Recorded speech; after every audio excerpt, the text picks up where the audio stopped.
In this video, I'm going to be making a little wrapper slash framework over Pygame, which makes it easier to do some basic functions that I use a lot in Pygame projects. So what I wanted from this basic game library was a central window class, and this window class would have functions to draw text,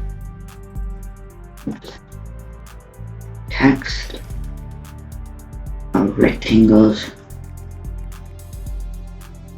and pixels, as well as have some utility functions like filling the screen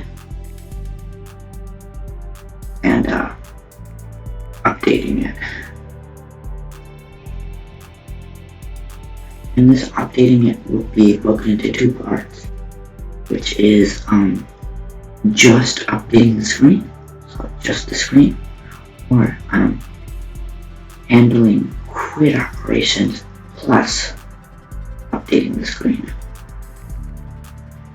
And I felt like that's really all I needed out of a simple basic game library, and helped me avoid a lot of the boilerplate and setting up Pygame projects.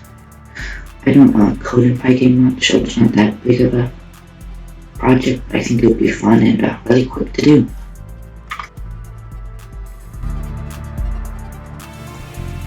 So the first thing I did was create the file, and then after I did that, I started work on a window class, which would take in a width, a height, a title, and a background color, and it would use them to create a window right in the constructor.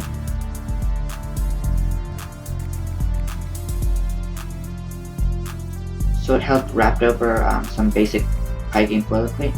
And I also started work on an update function, and you can see I'm referencing my other Pygame project. And basically the update function would update the screen and check for if the user closed the window. And I also started writing test code below the window class to test if my thing worked, and success, I had a window up and running. After that, I created the draw text function, which is heavily based on my snake draw text function. However, I changed it a bit to take in parameters instead of having everything hard-coded like in my snake project. So as you can see, all I need to do is call draw text, and bam, I could get text.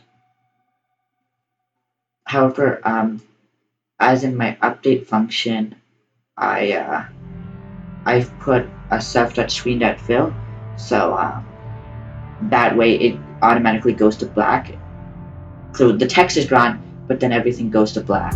So that was a problem. It took me a while to figure it out,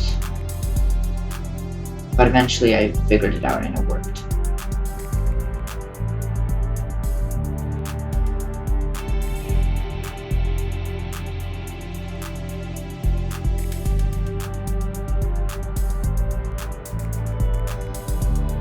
And then I moved the self.screen.fill into the constructor, and I also created a fill function for utilities.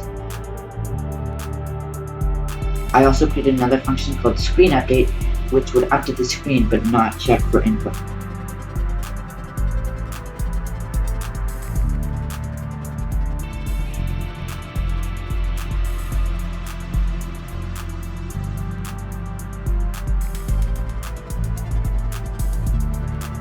So after this, I began work on a draw rectangle function, and this just took in all your basic width, height parameters and something, and yeah, simple as that.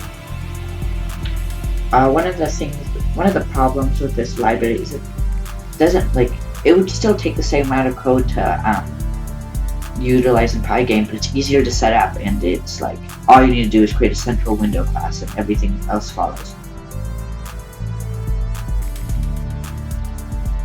So yeah, I tested out the fill function and the draw rectangle function. and voila, it worked. After that, I actually also created I also imported random, like a random into the thing, into the actual library itself. So that way I didn't have to import it myself. You automatically got random abilities instantly because I thought it would be easier than having to import it. And then I also created a drop pixel function which used Pygame.tfxdraw, which is a relatively new under development library, and it worked. It's very slow, and I wouldn't recommend having your games, but like if you want to draw one pixel, it works fine. That I actually lowered the screen resolution so I can actually see it, and yeah, you can see the window creating and me drawing pixels, and I pretty much have everything.